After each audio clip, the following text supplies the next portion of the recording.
Hare Krishna, welcome you all in the class. तो हम पढ़ रहे हैं श्री नाम अष्टकम। तो जैसा कि आपने देखा, 8 श्लोक हैं नामाष्टकम के। और रूप गोस्वामी ने ये बहुत ही सुंदर ढंग से इसको एक्सप्लेन किया था। तो हम लोगों ने 7 श्लोक कर लिया है। आज हमको अंतिम श्लोक करना है, 8वां श्लोक। तो हम रिसाइटेशन कर लेंगे फर्स्ट श्लोका से लेके 7 श्लोका तक। और हमने देखा कि नामाष्टकम के बारे में कितनी सुंदर चीजें हैं। ठीक है, आइए पढ़ते हैं। नमो विष्णुपादाय कृष्णप्रेष्ठाय भूतले श्रीमते भक्ति वेदांत स्वामिनिति नामिने नमस्ते सारस्वती देवी गौरवाणी प्रचारिणे निर्विशेष शून्यवादी पाश्चात्य देश तारिणे। जय श्री कृष्ण चैतन्य प्रभु नित्यानंद श्री अद्वैत गदाधर शिवासादि गौर भक्त वृंद। हरे कृष्ण कृष्ण कृष्ण हरे हरे, हरे राम राम राम हरे हरे।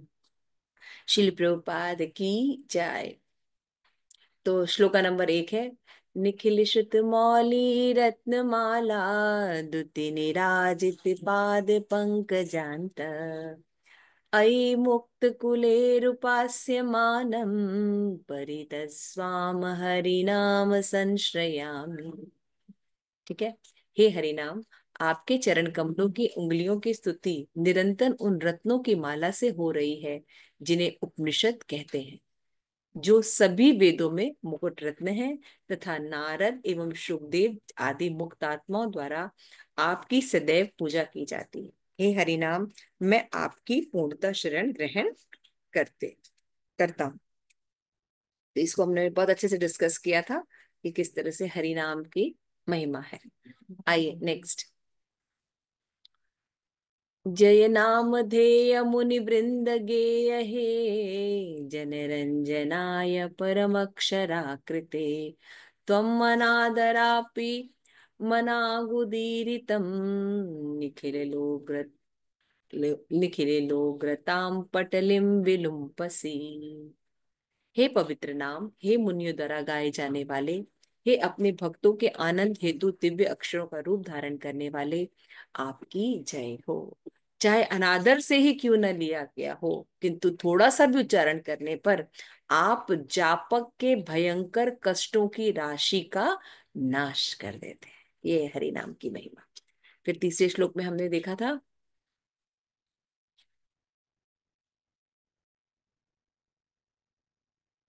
यदा उद्भावसे उदयन कविलतम भवधान विभवो दृश्यम त्वधानापि दिश्यति भक्ति प्रणयनीयम जनस्तयो जगति भगवन्नाम तरणे कृत्येते विकन्तु कः महिमानं प्रभवति। हे पवित्र नाम, आप वाम रूपी सूर्य हैं। इस संसार में कौन ऐसा पुण्यात्मा व्यक्ति है जो हरिनाम की महिमा कितनी है उसका वर्णन कर सकने में समर्थ है। क्योंकि आपके नामाभास के होने पर ही भौतिक अस्तित्व के कारण जितनी भी आध्यात्मिक अज्ञानता का शक्तिशाली अंधकार है वो नष्ट हो जाता है और आध्यात्मिक सत्य से अनभिज्ञ लोगों को भी शुद्ध भक्ति में सेवा से संबंधित दृष्टि का दान करता है। तो ये है नामाष्टकम। शुद्ध नहीं, शुरू में ही सब नाश हो जाता है। नेक्स्ट, इसको भी हमने बहुत अच्छे से देखा था। और चौथा श्लोक है, यद्य यद ब्रह्म साक्षात कृति विष्ठयामि विनाशाय मायति बिना वभोगे अपेति नाम स्फुरेण तते प्रारब्ध कर्मेति विरोति वेदः। कि हे पवित्र नाम, है ना, ये पवित्र भगवान के नाम वेद भी उद्घोषित करते हैं कि जो प्रारब्ध कर्म होते हैं वो ब्रह्म के प्रत्यक्ष अनुभव के बावजूद भी, यानी ब्रह्म रियलाइजेशन के बावजूद भी, जब तक उनके फलों का हम अनुभव नहीं कर लेते हैं या फलीभूत नहीं होते तब तक वो नष्ट नहीं। लेकिन आपके जिह्वा पर अगर ये नाम हरे कृष्णा प्रकट हो जाता है तो जीव के जो प्रारब्ध कर्म होते हैं, और 3 तरह के कर्म होते हैं। किसको याद है तीनों तरह के कर्म?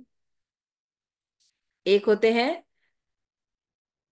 याद है किसी को? हरे कृष्णा। तीन तरह के कर्म हमने बताए थे। कर्म, अकर्म, विकर्म। कर्म, कर्म और विकर्म। नहीं, हम्म? इसके संबंध में जो नाम थे वो बताइए। प्रारब्ध। माता जी, क्रियमाणा, क्रियमाणा। यस, क्रियमाणी आप कर्म। अप्रारब्ध, नहीं नहीं प्रारब्ध, प्रारब्ध, कूट। नहीं। ठीक है। नहीं माता जी, क्रियमाणा, प्रारब्ध और अप्रारब्ध। क्रियमाणा, क्रियमाण था, प्रारब्ध था, और एक और था संचित कर्म। संचित कर्म। संचित, ठीक है ना। संचित कर्म, क्रियमाण कर्म, और प्रारब्ध कर्म। संचित प्रारब्ध। कर्म होते पास्ट, पहले के किए गए कर्म, हम्म। है ना। और प्रारब्ध कर्म जो प्रेजेंट, और क्रियमाण कर्म कौन होते हैं, जो भविष्य में आने वाले हैं। तो ब्रह्म रियलाइजेशन कर लेने पर क्या होता है, जो संचित कर्म होते हैं वो नष्ट हो जाते हम्म। हैं, और क्रियमाण कर्म भी नष्ट कर देता है, लेकिन प्रारब्ध को व्यक्ति को भुगतना ही पड़ता है। लेकिन भक्ति में हम्म। शुद्ध नाम की बात छोड़ दीजिए, कोई थोड़ा सा भी हरि नाम लेता है तो उसके संचित, प्रारब्ध और क्रियमाण तीनों कर्म नष्ट हो जाते हैं। ये देखा था ना, बहुत डिटेल में देखा था इसको हम लोगों ने। तो ये कितनी बड़ी बात है। ये है हरि नाम की महिमा, है ना। तो ये हरे कृष्ण महामंत्र जो है, इसलिए हमारा मन लगे ना लगे, हमारे आचार्यों ने, गुरुदेव ने जो कहा है, हमें हमेशा इम्प्रूव करते हुए ये हरि नाम साधु संग में लेते रहना है ना। हरे कृष्णा, हरे कृष्णा, कृष्ण कृष्ण हरे हरे, हरे राम, राम राम हरे हरे, कभी नहीं छोड़ना है ये हरि नाम। ठीक है। फिर पांचवा, पांचवा श्लोक में भी देखिए, इतना अच्छे विशेषण के साथ बताने की कितनी महिमा है हरि नाम की। बताते हैं। अगदमन यशोदानंदनो नंद सुनो, कमल नयन गोपी चंद्र वृंदावनेन्द्र, प्रणत करुण कृष्ण वित्य अनेक स्वरूपम, त्वयि मम रति उच्यते वर्धताम नाम धेय। नाम का क्या महिमा बता रहे हैं कि हे भगवान के पवित्र नाम, है ना। तो भगवान के क्या क्या नाम है, जैसे अघ दमन, यानी अघासुर का दमन करने वाले, हे यशोदा नंदन, है ना, हे नंद सुनो, कमल नयन वाले, गोपी चंद्र, तथा वृंदावन इंद्र, प्रणत करुणा, है ना, तथा कृष्ण आदि विभिन्न रूपों में आपके प्रति मेरा आकर्षण वर्धित हो। हे नाम, आप ऐसे कृष्ण, तो भगवान के गुण बता रहे हैं और लीला बता रहे हैं, है ना। आपने देखा है, नाम से रूप प्रकट होता है, रूप से गुण प्रकट होता है, गुण से लीला प्रकट होती है। तो अभी पांचवें श्लोक में रूप गोस्वामी प्रार्थना कर रहे हैं कि आप कैसे हैं, अघासुर का वध करें, यशोदानंदन है, नंद सुन है, गोपी चंद्र है, वृंदावनेश्वर है ना, प्रणत करुण है ना, कृष्ण है आपका नाम, है ना। और आप कैसे हैं, भक्तों पर भक्त वत्सल, ऐसे कृष्ण में मेरा जो है, जो आकर्षण है वो वर्धित हो। देख रहे हैं, नाम के साथ भगवान के रूप गुण लीलाएं भी प्रकट हो रही है, ऐसे भगवान का प्रार्थना करते हैं। तो छठे श्लोक में हमने देखा था, इसको भी हमने काफी अच्छे से एक्सप्लेन किया था, है ना। छठा श्लोक था, हाँ। उसके बाद हमने देखा था इस श्लोक में वाच्य और वाचक वाली बात, याद है आप लोगों को, वाच्य और वाचक, है ना। तो क्या था श्लोक का छठा, वाच्यम वाच्य अभ्युदेति भवतो नाम स्वरूप अद्वयम, पूर्व स्मारत परमेव हंत करुणम तत्रापि जानमी जानीमहे, यत स्मित विहिता पराधीनि वह प्राणी समताद्वयेत, आसेन आसेनेद उपास्य सोऽपि हि सदानंदा बुधो मंजति। हे पवित्र नाम, आप दो रूपों से युक्त हैं। कौन सा रूप होता है, एक भगवान का वाच्य रूप होता है, दूसरा होता है वाचक, है ना। तो मौखिक रूप से अभिव्यक्ति तथा मौखिक अभिव्यक्ति, ओ किंतु हम जानते हैं कि मध्यवर्ती उत्तरावर्ती स्वरूप, यानी पूर्ववर्ती स्वरूप की तुलना में अधिक दयालु है ना। वाच्य और वाचक, अर्थात वाच्य यानी निश्चित ही वो प्राणी भी जिसने हर प्रकार के पूर्ववर्ती स्वरूप के प्रति अपराध किया हो, अपने मुख द्वारा जब उत्तरावर्ती यानी स्वरूप की उपासना द्वारा आध्यात्मिक आनंद के सागर में निमज्जित हो जाता है। क्या यहाँ पे क्या कहा जा रहा है कि वाच्य और वाचक, वाच्य किसको कहते हैं, याद है आप लोग को, अपने नोट्स में देखिए। वाचक एक होता है नाम और एक होता है व्यक्ति, दो चीजें होती है ना। जैसे हम अभी बोले नंदी मुखी माता जी, तो नंदी मुखी नाम है और नंदी मुखी एक व्यक्ति भी है ना। उसी तरह से वाच्य का मतलब क्या होता है? जो शास्त्रों में लिखा हुआ है वो श्रुति दो। वाचक जो होता है वो नाम होता है और वाच्य माते वो व्यक्ति होता है। क्लियर हो गया? समझ में आया? जैसे कि अगर हम बोलते हैं आनंद प्रदा, तो आनंद प्रदा नाम है ना। अरे हाँ ना बोलो। जी माता जी। अब आनंद प्रदा नाम है लेकिन एक व्यक्ति भी है ना, आनंद प्रदा। जी माता जी। तो अभी हम वाच्य बोलेंगे तो आनंद प्रदा में वाच्य कौन है? आनंद प्रदा वाच्य। व्यक्ति। हाँ। और वाचक कौन है? आनंद प्रदा का नाम। नाम। तो यही जी। बता रहा है भगवान और भगवान के नाम में हालांकि अंतर नहीं है, लेकिन भगवान का नाम जो है अधिक दयालु है। क्यों? क्योंकि विग्रह की सेवा करने के लिए बहुत से नियम होते हैं भाई, ब्राह्मण दीक्षित होना चाहिए, है ना, सूची मुची का ध्यान रखना पड़ता है, लेकिन नाम के लिए करना पड़ता है। इस सेंस में बोल रहा है। याद आ गया आप लोग को? बहुत सुंदर हम लोगों ने एक्सप्लेनेशन पढ़े थे। तो वही बात यहाँ पे कह रहे हैं कि नाम के दो स्वरूप है, हालांकि दोनों में भेद नहीं है, नाम और नामी में अंतर नहीं है भगवान के, लेकिन फिर भी कह रहे हैं कि भगवान के स्वरूप से ज्यादा दयालु, क्योंकि महिमा बता रहे हैं ना हरि नाम की। तो हरि नाम ज्यादा हमारा जो है वो तो इसलिए संस्कृत में जब व्याकरण पढ़ते हैं तो वाच्य और वाचक होता है। क्लियर हो गया? वाच्य मतलब कहता है जो व्यक्ति है, और वाचक मतलब जिस व्यक्ति का नाम है। ठीक है, उस वस्तु का या व्यक्ति का नाम। तो वाचक जो है वो ज्यादा दयालु होता है वाच्य से। क्लियर हो गया? इसको समझने में थोड़ा बहुत दिमाग लगाना पड़ा था श्लोक, लेकिन बहुत ही सुंदर श्लोक लिखा है। आगे चलते हैं। 7वां श्लोक हमने पढ़ा था नामाष्टकम का। हमने पढ़ा था 7वां श्लोक। सुदिताश्रित जनाश्रित राशये रम्य चिद आनंद सुख स्वरूपिणी नाम गोकुल महोत्सवाय ते कृष्ण पुण्य वपुषे नमो नमः। हे पवित्र नाम, हे भग कृष्ण, आपको मेरा बारंबार प्रणाम है। हरि नाम को रूप गोस्वामी बारंबार प्रणाम करे। हे हरि नाम प्रभु, आप जो दयालु मूर्तिमान रूप में आए हैं हम लोग को उद्धार करने के लिए, भगवत धाम लेके जाने के लिए, मैं आपको बारंबार प्रणाम करता हूँ। जो आपकी शरण में व्यक्ति कोई कष्ट को नाश करते हैं, जो भी आपकी शरण में आता है आप उसके समस्त प्रकार के कष्टों का पहले नाश कर देते हैं। और मन भावत केंद्रीभूत आध्यात्मिक आनंद स्वरूप है, गोलोक के लिए एक महान उत्सव है तथा एक पूर्ण स्वरूप है ना। तो आप कष्टों का नाश करके इसको क्या देते हैं? आध्यात्मिक आनंद प्रदान कर देते हैं। केवल उसके कष्टों को नष्ट नहीं करते हैं, बल्कि उनको आध्यात्मिक आनंद की ओर भी लेके जाते हैं, जिसकी तलाश उस व्यक्ति को रहती है। ठीक है, तो ऐसे हरि नाम को बारंबार प्रणाम, है ना। तो भगवान का नाम का हमने इसमें देखा था 7वें श्लोक में कि उत्सव के बराबर है ना। इसके पश्चात अब रूप गोस्वामी जो है, बहुत इंपॉर्टेंट श्लोक, जो अंतिम श्लोक है, वो कह रहे हैं कि कैसे अन्य लोग भी नारद आदि द्वारा प्रारंभ होने वाले श्लोक से पवित्र नाम को उनके समक्ष प्रकट कर होने की प्रार्थना करते हैं, है ना। इससे क्या समझ में आता है कि हमें पूर्ववर्ती आचार्यों को, उनके कथनों को, उनकी बातों को लेकर सुनकर आगे चलना चाहिए, है ना। तो आइए श्लोक देखते हैं। 8वां श्लोक, ये अंतिम श्लोक है नामाष्टकम का। इसमें नाम की महिमा का वर्णन किया है।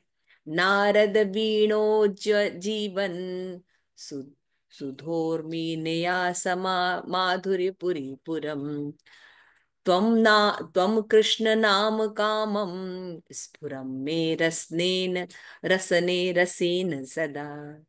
एक बार मैं फिर से पढ़ रही हूँ। नारद वीणो जीवन सुधो सुधोमी निर्यासमाधिपुरम त्वं कृष्ण नाम कामम स्फुरी मे रसने रसेन सदा। ठीक है। इसको पढ़िए, हमें भी एक बार बोलेंगे फिर आप लोग बोलेगा। नारद वीणा उज्जीवन, बोलिए। नारद वीणा जीवन जीवन सुरमीनयास माधुरीपुर सुधा सुधामि निर्यास माधुरीपुर। कम कृष्ण नाम कामम में रसेन रसेन, देख रहे दो शब्द देख रहे हैं, एक ही मात्रा, रसने रसेन सदा। देख रहे त्वम कृष्ण नाम कामम स्फुर रसने रसेन सदा। त्वम, बोलिए। त्वम त्वं कृष्ण नाम कृष्ण नाम नाम कामं कामं सुर मे रसने रसने रसेन रसेन सदा। सदा। Very nice. चलिए एक बार और बोलिए, राजेश्वरी खाली आप बोलिए अभी। नारद वीणा उज्जीवन सुधा उर्मि निर्यास माधुरीपुर। त्वं कृष्ण नाम कामं सुर मे रसने रसेन सदा। ना, स्फुरी में रसेन रसनेन सदा। ठीक है, थैंक यू, वेरी नाइस। और कोई बोलेगा? आनंद पिता ट्राई करिए। नारद वीणोज जीवन सुधोरमिनिया मिनिरया समाधुरीपुर त्वं कृष्ण नाम कामम सपुर में रसने रसेन रसने सरसेन सदा। स्फुरी, स्फुर में रसेन रसेन सदा, सदा। रसने रसेन सदा। देखिए कितना सुंदर ये सब अभी जितना आप लोग ग्रामर जानते होंगे तो समझ सकते हैं कि कितने सुंदर सुंदर वर्ड्स और अलंकार और चीजों का प्रयोग करके इसको स्टैब्लिश किया है। यस प्रेम पद्मिनी माता जी थोड़ा पढ़िए। नारद वीणोच जीवन सुधोर्मीन्या समाधिपुरः त्वं कृष्ण नाम कामं स्फुरमे रसेन रसेन सदा। रसेन रसने रसेन रसेन सदा सदा, बोलिए। सदा। स्फुरी में रसने रसेन सदा, थोड़ा सा हो रहा अच्छा, है ना ट्विस्ट ऑफ टंग जैसे स्फुर बोलते में हैं। रसने हाँ, रसेन सदा। जैसे यस। जैसे आप लोग देखते होंगे कच्चा पापड़ पक्का पापड़ ये सब शब्द होते हैं ना जो ट्विस्ट ऑफ द टंग होते हैं, है ना? ऐसे बोलते हैं ना। में इसी तरह रसेन रसने रसेन सदा, एक शब्द रसेन के सदा। देखिए ऊपर जो मात्राएं हैं उसके भेद से संस्कृत में चेंजेस हो जाते हैं, शब्दों में चेंज हो जाते हैं, पढ़ने में चेंजेस हो जाते हैं। एक बार और पढ़े। ओके। हाँ। नारद वीणा उज्जीवन बोलिए। नारद नारद वीणा वीणा वीणा जीवन सुधा उर्मी नियास माधुरपुर सुधा सुधार्मी निर्या निर्यास समाधिपुरः माधुरीपुर। त्वं कृष्ण नाम कामम त्वं तम त्वं कृष्ण कृष्ण कृष्ण नाम नाम कामं कामं रसने रसेन सदा स्फुर। स्फुर स्फुरमे रसने रमे रसेन रसने सदा। रसेन सदा। हाँ, तो देखिए एक तरह से क्या कर रहे हैं, जैसे कि होते हैं ना, जैसे कि जैसे हम कोई चीज पढ़ते हैं उसकी फलश्रुति होती है ना, दिखाते हैं ना। जैसे आपने ये अध्याय पढ़ेंगे, गजेंद्र मोक्ष कथा पढ़ेंगे तो आपको ये होगा, है ना? ऐसे पढ़ते हैं ना। तो यहाँ पे फलश्रुति नहीं है लेकिन इसको एज अ फलश्रुति ही ले सकते हैं। ठीक है ना? आगे देखते हैं, शब्दों को उच्चारण देख लेते हैं। नारद वीणा उज्जीवन, हे नारद जी की वीणा को जीवंत करने वाले। नारद जी क्या गाते हैं? नारायण नारायण गाते रहते ना।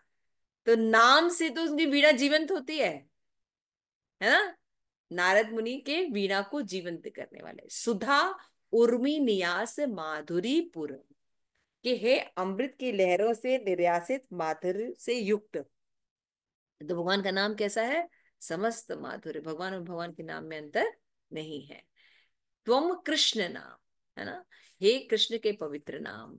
क्या करना है? कामम, जैसी आपकी इच्छा हो। मेरी रसने रन जिह्वा।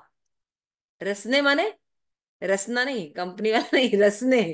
रसने माने क्या है? जिह्वा पर। और रसेन आध्यात्मिक रस सहित सदा स्फुरित होते रहिए। मेरी जीवा पर जैसे आप नारद की वीणा को जीवंत करते हैं, समस्त माधुर्य से पूर्ण है जो कि गोलोक धाम का माधुर्य है, ऐसे कृष्ण के नाम जो है आप क्या करिए, आध्यात्मिक रस के साथ, है ना, मेरी जीवा पर सदैव स्फुरित होते रहिए। ऐसी प्रार्थना कर रहे हैं। कितनी सुंदर प्रार्थना है। आइए इसको समझने की कोशिश करते हैं। ठीक है, आइए आगे। हम्म। तो यहाँ पे ये तो हो गया कि हे नारद जी, वीणा को जीवंत करने वाले, हे अमृत के।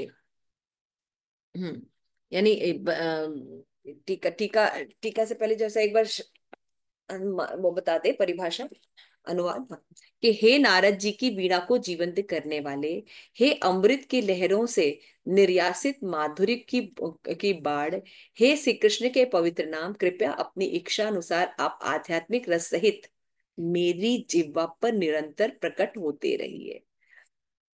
कैसी इच्छा कर रहे हैं? आपकी जितनी इच्छा हो, हम नहीं डिसाइड करेंगे, आपकी जितनी इच्छा हो उस रस माधुर्य के हिसाब से आप निरंतर, मतलब आस्वादन कराते रहिए हमें निरंतर, है ना, भगवान का नाम। आइए देखते हैं आगे। तो इस पर बलदेव विद्याभूषण जो है अपनी जो टीका है इसको आगे एक्सप्लेन करते हैं कि रूप गोस्वामी जो बता रहे हैं वो क्या बता रहे हैं, कि हे नारद की वीणा को जीवंत करने वाले अर्थात चेतना प्रदान करने वाले। भाई नारद मुनि अगर जो गाते हैं नारायण नारायण, अगर नारायण नहीं तो वीणा को कोई मतलब है? अगर मान लीजिए कोई गिटार लेके खड़ा है और बजाए ना, तो फालतू क्यों रखेगा, है ना। तो वीणा है जो बजाते हैं नारद मुनि, उनकी चेतना क्या है कि वो नारायण गाते हैं, है ना। तो उनको चेतना प्रदान करने वाले हे नाम, आप अमृत की तरंगों के सार के समान माधुर्य से पूरित, हे श्री कृष्ण के पवित्र नाम, आप रसेन अर्थात रस सहित अर्थात अनुराग सहित मेरी जीवा पर कामम अर्थात अपनी इच्छा अनुसार स्फुरित हो। मुझ में आपके उच्चारण का सामर्थ्य नहीं है, नहीं आपके नाम रूप गुण लीला को समझने का मुझ में सामर्थ्य है। तो आपका जो पूर्ण सामर्थ्य है, अपने सामर्थ्य के अनुसार आप आइए और निरंतर स्फुरित होते रहिए, है ना। कृपया आप ही स्वयं मेरे जीवा पर विराजमान हो, यही अर्थ है यहाँ पे। तो भगवान का मुख्य नाम होने के कारण इस स्तुति के अंत में पवित्र भगवान नाम कृष्ण की स्फूर्ति का अनुरोध किया गया है ना। लास्ट में बोले स्फुरित हो, कौन सा नाम? नाम बताया भी गया है, कृष्ण नाम, क्योंकि यह कहा गया है आगे,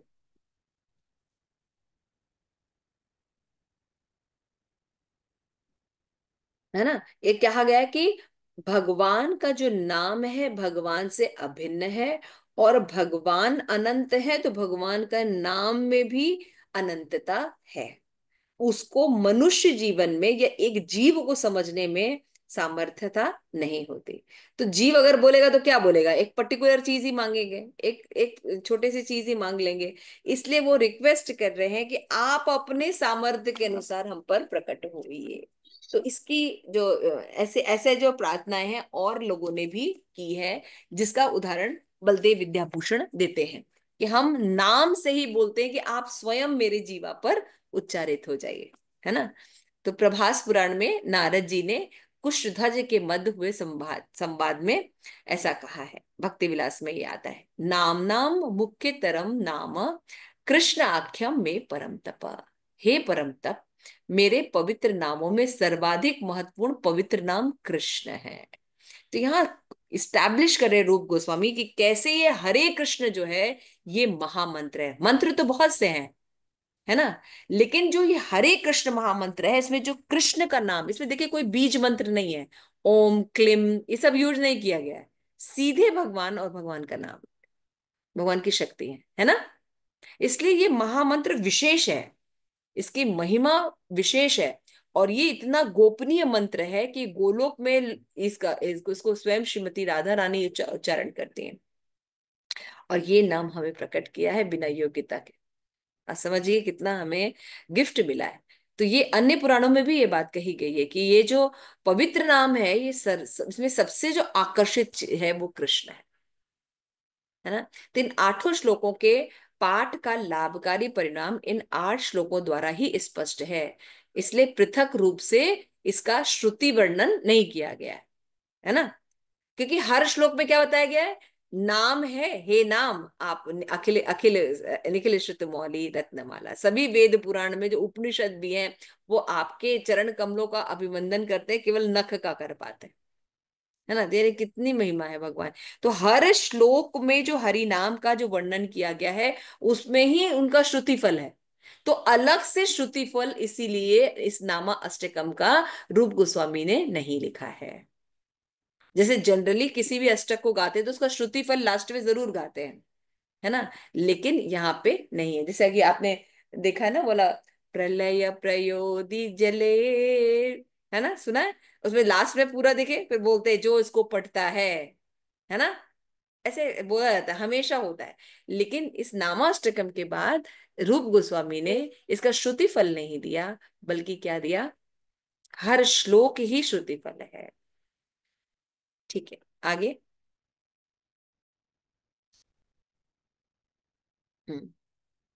प्रायः वैदिक अधिकारी वैदिक साहित्य के कुछ भागों के निष्ठा पूर्वक पठन एवं शरण पर कुछ लाभकारी प्रमाणों की प्रतिश्रुति करते हैं एवं उन्हें पूर्ण भी करते हैं। इन्हें फलश्रुति के नाम से जाना जाता है। पूर्ण शुद्ध भक्त भी प्रायः भगवान कृष्ण अथवा उनके प्रियजनों को अपनी प्रार्थनाएं पढ़ने तथा सुनाने हेतु ऐसी फलश्रुति प्रदान करते हैं। तो फिर आचार्य श्रीपाद रूप गोस्वामी ने अपने नामाष्टक के अंत में ऐसी फलश्रुति क्यों नहीं दी? तो इसका एग्जाम बता रहे हैं बलदेव विद्याभूषण कि क्योंकि इस प्रार्थना को निष्ठा पूर्वक पढ़ने का परिणाम ये होता है कि व्यक्ति भगवान नाम के शुद्ध पवित्र नाम का जप करने में सक्षम हो जाता है। खाली पढ़ने से ये सक्षम हो जाता है। और नामाष्टक के 2 श्लोक द्वारा यह स्पष्ट है कि पवित्र नाम बहुत दयालु है। बताया था वाच्य और वाचक, याद है। तो भगवान का नाम ज्यादा कृपालु होता है। तो निष्ठा पूर्वक अगर कोई भगवान का नाम जप करता है तो वो शुद्ध नाम जप करने वाला व्यक्ति भगवत धाम जाने के योग्य हो जाता है। इसलिए अलग से श्रुति फल उन्होंने नहीं दिया है। इतनी महिमा है हरि नाम की, कि श्रुति फल देने की भी जरूरत नहीं है। इसलिए नाम में सब कुछ है और बीज मंत्र भी नहीं है।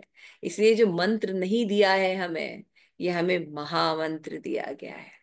हरे कृष्णा कृष्ण कृष्ण हरे हरे, हरे राम राम राम हरे हरे।